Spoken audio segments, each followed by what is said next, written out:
My brother, who I helped raise, is terrorizing our family and now everything is falling apart. I'm a married mom of 3 kids 6 years old and younger. My little brother is almost 2 decades younger than me. He has high-functioning autism and developmental delay related to a brain injury when he was born. I helped raise him as much as I could, but our parents are pretty emotionally abusive, so I wasn't there a lot and we had grown apart a bit as he became a teen. He has done better than expected in life, graduating high school and attending a semester of college before getting a job cleaning a hospital. I helped him apply for the job, and when he had a mental breakdown I blamed myself for helping him get the job. He felt suicidal and homicidal for 2 months this summer. He has very few if any friends, never had a romantic relationship, and was obsessed with guns for a few years. I told my parents and other siblings he should not have guns when I learned he had them. His roommate joked he got him into guns and would get my husband into guns, to which I responded with, "Do not even try. We are not gun people." Anyway, in August, after reading bedtime stories to my kids, I got a text from my brother. He came over. He said he went to the desert to shoot himself but chickened out. I made him dinner and took him to a crisis center. I later learned he had plans to unalive people at the hospital he was working at, specifically the children's unit. He planned to take hostages. He had plans to delete himself when police would get there. He purchased several guns and tactical gear, including an AR weapon and a milk crate full of bullets. He has a family dog. He had plans to unalive my parents and sisters. Police and FBI was involved. He spent 2 months in a mental health hospital. I spoke with him by phone every few days. I believed he could get better with the meds and therapy. He was released 2 weeks ago and he said he felt better than ever and did not have any intrusive thoughts anymore. He got a dating app and was applying for jobs. He moved back in with our parents and was spending quality time with them. On Halloween my dad called me and said my brother is back in the mental hospital. Apparently, 2 weeks ago he lied to the hospital to get discharged. He had active plans of deleting my parents. He bought a huge axe, a Halloween mask, and gloves. He covered the axe handle with tape. My parents found this in the car trunk. The car he gave them a ride in. My brother admitted that he planned to unalive them in their sleep on Halloween night. He planned to delete my dad first, then my mom, then he planned to wear the gloves to stay warm in the forest so he could hide. My dad called the FBI agent to come get all the stuff they found in the trunk. They think the tape on the axe handle is to prevent slipping with blood. I'm horrified. My brother called a couple times from the hospital. He says he's ashamed. He admits to all of it. He says they will likely keep him for a bit, but he's already trying to figure out college and work, a living situation after release. I'm not a gun person. Should I get a gun and a gun safe? Should we get home security? I feel like my brother will try to hurt us and I want to do my best to protect ourselves. Update 1. The police have been involved. For a few weeks I was getting calls from them pretty regularly regarding my brother. They put in a court order for him not to be able to purchase guns. And the FBI agent is also involved. I'm not sure if a restraining order would protect us physically if my brother decided to hurt us. I haven't told my kids to watch out if they see their uncle yet, but I probably should. I'm just not sure how to proceed. I do feel responsible for him since I helped raise him, but I had some therapy to help. I know my responsibility is to protect my family. I'm afraid he will lie to get released again. He only knows 2 addresses, my parents and mine. He knows we don't own weapons. He freely admits this to the therapists, doctors, police, FBI. They know he was not honest when he got released. He almost got out earlier in his 2-month stay by not revealing he wanted to delete the other patients. When he told them, they moved him to another unit. Update 2. Unfortunately we're still dealing with it and it got worse. My dad got a protection order against my brother. My mom is convinced she can fix him. My sisters are in college and far from his reach. I spoke with him by phone every few days, not revealing details about my life, but hoping that keeping contact could provide some safety for me and my kids. I helped raise him. I changed his diapers when he was a baby. He is my little brother and I felt scared that cutting contact completely would put us on his shit list. At this point he hadn't said we were a target. He asked if he could live with me, my husband, and my kids upon discharge. I told him no. I had to think of my kids. He said he understood. He said his Prozac and antipsychotic meds were helping. He told me about his friends at the hospital, his art, books, etc. I tried to be supportive of his therapy, encouraging him to keep taking meds and being honest with his doctors. He called me from the hospital on Monday multiple times.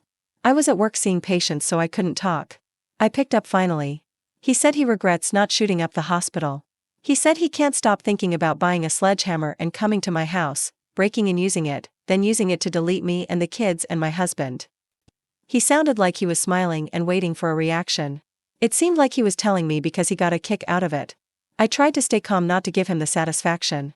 I told him that's disturbing, that he should talk to his doctor about it, and that I had to get back to work. He said, "I love you," and hung up. I called the hospital and his doctor told me he's admitted to wanting to delete me and my kids and husband. He told her that if he can't get a sledgehammer he wants to break into our backyard, break the glass back door with a brick, run up the stairs and unalive as many of us as he can before he gets caught. She said the meds are not working on him. She said they can't keep him in the hospital long term. No residential facility will accept him due to his case file. So worst case scenario he may be released on the street. In fact they nearly released him these last days. I called police and pressed charges. I went to court today and got a protection order for myself and the kids. I couldn't file for my husband. I told my parents, sisters, school, my employer. My mom said she's known he wanted to hurt someone for 3 weeks. I'm not a huge fan of my mom, and I was pissed she didn't communicate that to anyone. I asked my husband to consider moving ASAP. He is refusing. My sedentary 5 feet 7 inches 160 pounds husband says he can take my brother who is 6 feet 3 inches and over 200 pounds. I argued with my husband several days in a row about it, but he thinks we are safest in our home. He is thinking that getting a gun and staying put is the best choice. He says the security system he bought months ago but hasn't installed yet would alert police, and they'd be here in 10 minutes to help. He says he would wake from the sound of glass breaking and either take on my brother or push heavy furniture to block the stairs. I worry he isn't taking this seriously. I'm pushing forward with moving.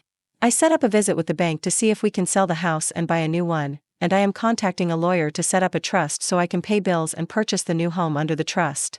This means it is more difficult to find our address online. My husband refuses to talk about it or engage.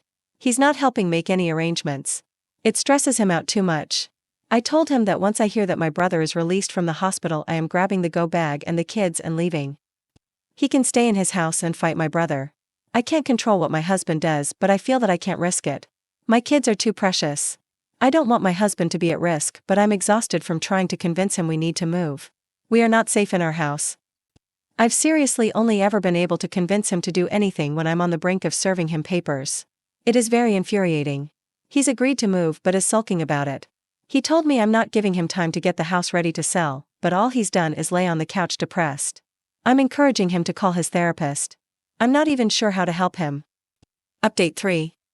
My husband is now on board, but it took so much yelling and arguing we are both feeling horrible. We are working on making the move, job interviews set up already, etc. My mom already told my brother a bunch of stuff from this week that I told my dad. I told my dad and sisters that I will not tell them where we move because I don't want to risk mom finding out and telling my brother. I'm afraid for my sisters and parents, but I've expressed my concerns and they are adults. My dad plans to shoot my brother on sight if he comes near his house, but I doubt my mom would allow that. It is only a matter of time before my brother hurts someone, but he made a very specific threat against us so I can't risk staying. I'm working full-time and dealing with police and court and trying to get a new license to practice in the new state. My husband is hurt. He's pissed that I'm making him move. He doesn't feel the same level of threat. He genuinely feels like I'm ruining our life. Tonight I was looking at houses in the area we are moving to. I sent him a few. He said he wants a house under 1 million, with half an acre, more than 3,000 square foot lot, more than 5 bedrooms, newer than 2000. He sent me a picture of a house he liked and would buy now. It was falling apart, in the middle of a mud lot, filthy, and very very far from work. Part of a wall was collapsed. I said that we should consider less than half an acre lot. There are great homes but we would have to compromise. There are homes that fit his dream but they're more expensive houses than our budget. He asked then, "You do know how mortgages work, right?" In a condescending tone. I said no, because I've never bought a house before. He said, "You did your research, right?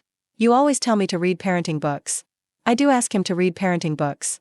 I send him articles. Since he's an engineer, he often needs me to show him studies and articles to support my points, and then he will pick the articles apart. He argues most requests and disagrees in most cases. I often feel stupid with him. But at work I'm often told I'm quite smart, knowledgeable, and I feel validated. I am a medical provider and coworkers and patients have made me feel like I am considerate and caring. I feel like asking him to just agree or be kinder and softer isn't messed up. I think moving has to happen and I wouldn't push for it unless I thought my brother's threats were real. I think reading up about parenting when you have to parent every day is smart. Especially since he gets very irritated by the chaos kids bring and says he's tired or in a nightmare all the time. I tried to read up about mortgages, but I am honestly having a tough time. It isn't my strong suit. I said we should rent for a while and save. He said, well, we don't have a choice. In a snarky tone.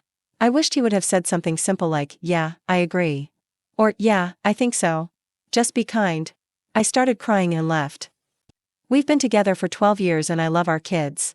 And I love him. But this has been constant for our whole relationship, and my brother threatening our lives just F up our already strained relationship. I feel defeated. Update 4. We are moving this upcoming weekend.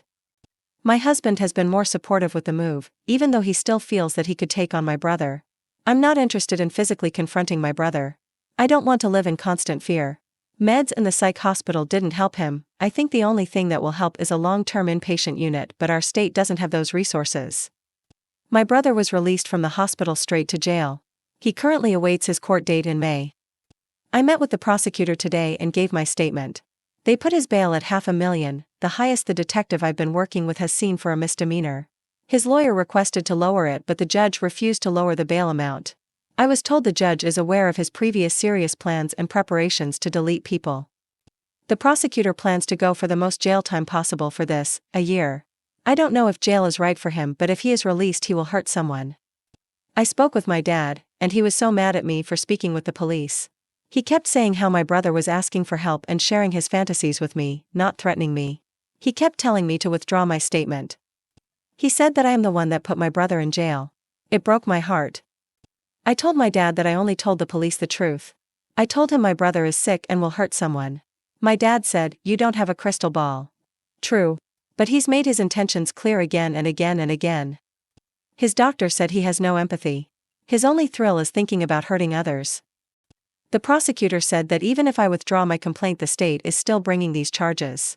The social worker and prosecutor said this to my parents, but my dad, mom, and sister keep insisting that I need to recant my statement.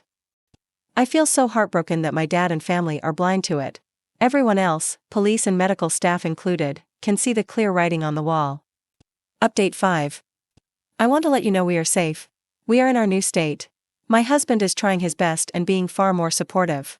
He still believes we should have stayed to fight, but he's accepted the fact I felt the threat was real. The kids are adjusting to life in our new state. We made some friends. Our location is not public. Despite my license to practice medicine being available online, it is far from the first result and our address is hidden. My employer is very respectful and kept my name off of the clinic list of providers. I've signed us up for address protection through our state.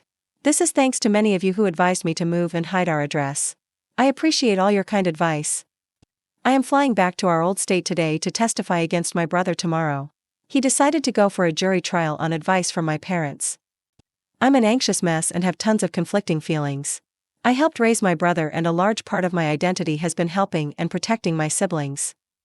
A small part of me feels that testifying against him, and sharing everything I know, will destroy his life and be a betrayal. But I know he made his bed and must have consequences. It's the right thing to do, as shitty as it feels. The boy I helped raise is not there anymore.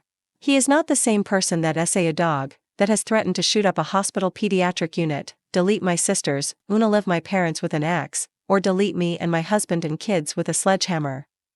I dread seeing this man tomorrow. Every time his photo shows up on my phone I feel panic. Meeting people with the same name makes my heart beat faster. I can't stop feeling fear. I plan to tell the truth and let the jury decide if my brother is guilty. I worry that this will destroy what's left of my relationship with my family. I have to do the right thing even if my parents and sisters think this is a betrayal of our family. My sister told me this will not change things between us, because she believes I will do the right thing for the family. But the truth is I plan on doing what's right for my family and the community. Update 6. Hi everyone. Thank you again for your kind support. I testified against my brother today. My brother was found guilty. I gave a victim statement and my husband gave one virtually. I was able to provide more background on his past threats and guns, and other weapons. My testimony at trial was very limited to the phone call, so it felt good to be able to say all the reasons we have to take him seriously. My mom gave a tearful character statement saying he was so gentle and would never hurt anyone. The judge cut her off mid-testimony. It was honestly so validating. He will be released from jail in 2 weeks to serve out his sentence of 2 years of probation with regular check-ins, mandated therapy, and possibly having to wear a GPS tracker. The judge also extended the protective order for me and my husband and kids to 4 years. My mom is renting a hotel room for my brother once he's out of jail. They are trying to find a halfway house, but it will most likely be not very secure. At least probation and mandated therapy should help, I hope. I do not plan on having any future contact with my brother. I will see if we have contact with my parents. I plan on still talking with my sisters. I've urged them to not share their addresses with our brother, but they are adults. I'm not going to reveal our location to any of them because I don't trust that they won't reveal it. I feel that the ruling is fair and will get my brother treatment. I think that we are safe now. I did everything I could. Now I'm in the airport about to fly home and I'm having a drink to closing this horrible chapter. Cheers.